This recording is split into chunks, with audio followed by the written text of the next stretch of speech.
చంద్రబాబు నాయుడు శ్వేతపత్రం విడుదల చేయడం, దానికి కౌంటర్ వైఎస్ఆర్ కాంగ్రెస్ పార్టీ ఇవ్వడం సహజ సిద్ధమైనటువంటి పరిణామం. అయితే అసలు పాయింట్ ఏంటంటే ఇక్కడ అడుగుతున్నటువంటిది భూ కబ్జా ఏంటి, భూ కేటాయింపు ఏంటి. ఇప్పుడు అతిపెద్దదైనటువంటి సందేహం అదే. రామోజీ ఫిలిం సిటీ కబ్జా చేశారు. రామోజీ ఫిలిం సిటీ వాళ్ళు కబ్జా చేశారా? రామోజీ ఫిలిం సిటీని ఎవరైనా కబ్జా చేశారా?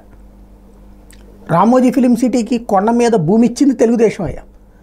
దాంట్లో స్టూడియో కొంత కట్టి మిగతాదంతా ఖాళీగా ఉంచింది వాళ్ళు, స్టూడియో కింద తీసుకున్నాడు. దాంట్లో విల్లాలు వేసింది వైసీపీ అయ్యాం, మళ్ళీ అదే సురేష్ బాబు. అంటే ఆ భూమిని ఎవరైనా కబ్జా చేశారా? ఈ విషయం మాత్రం వైఎస్ఆర్ కాంగ్రెస్ పార్టీ నోరు మీద పట్ల. అట్లాగే విశాఖపట్నంలో భూ కేటాయింపుల దగ్గర వచ్చినటువంటి సమస్య అది. వైఎస్ఆర్ కాంగ్రెస్ పార్టీ ఏం చేస్తుందంటే భూ కబ్జాలు జరగలేదని చెప్పే ప్రయత్నం చేస్తుంది, బాగానే ఉంది. కానీ భూముల కేటాయింపు వెనకాల ఉన్నటువంటి ఉద్దేశం ఏంటి? పూర్తయినయ్యా గతంలో రాజశేఖర టైంలో తీసుకున్నటువంటి లేపాక్షి నాలెడ్జ్ హబ్బో, లేకపోతే కనుక అదేది మన నిమ్మగడ్డ ప్రసాద్ తీసుకున్నటువంటి వ్యాన్ పిక్కో కట్టారా? కట్టలేదు.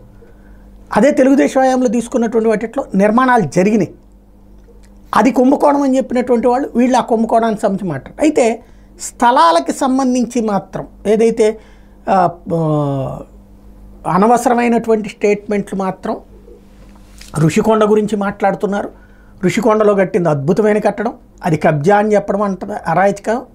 అదే విషయాన్ని వైసీపీ ప్రశ్నించింది.